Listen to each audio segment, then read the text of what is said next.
New details: the Menendez brothers' fight for freedom takes a new turn as their family is speaking out following two major developments in just the past week. Fox 11's Christy Fajardo joins us here in studio with this story. They've had to digest a whole lot of new news this week. There is a whole lot of new news, but I got to say that at least one family member, a cousin, says she's very excited, and she actually said she gasped in relief when she heard that the governor was considering or asking that parole board conduct a comprehensive risk assessment for the brothers, which signals he might be weighing clemency.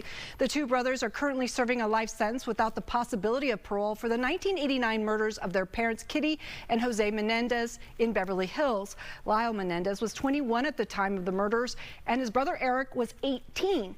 Since then, evidence has come forward that the brothers were molested and abused by their father, including a letter to a cousin detailing the abuse prior to the murders. A member of the boy band Menudo has also said he was sexually abused by Jose Menendez, who was the head of RCA Records at the time.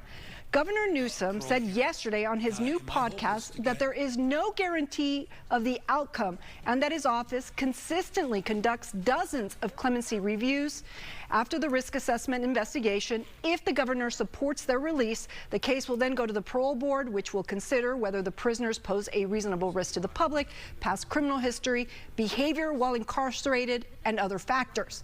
All the same, family members are encouraged by the developments. I'll take this. I was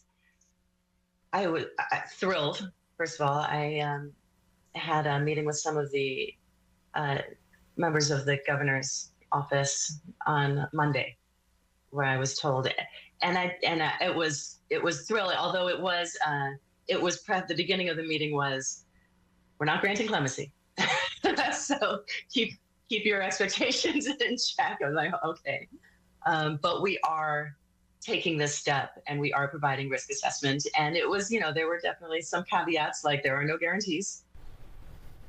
In addition to seeking clemency from Governor Newsom, the brothers have also asked the LA County District Attorney to resentence them or give them a new trial. George Gascon supported resentencing, but this past Friday, the new DA, Nathan Hochman, said he asked the court to deny the petition that could have gotten them a new trial. He stated the recently disclosed evidence didn't meet the necessary criteria.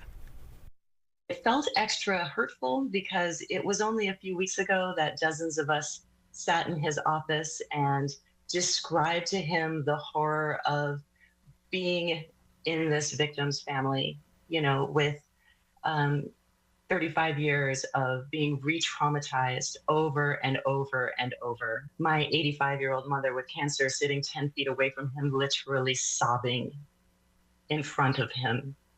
And then to see him decide to go make a press conference that didn't have to be a press conference, and just in gruesome detail and even a little bit embellished. We reached out to DA Hochman today for comment, but did not hear back. He has not yet signaled whether he'd support resentencing the brothers, which could result in time served and ultimately their release. But as you heard, the family is pursuing a couple of avenues. Yeah, and those hearings are coming up March 20th and 21st, so we'll be covering those for sure. Absolutely will. We'll be following this. Okay. I think a lot of other people will be too.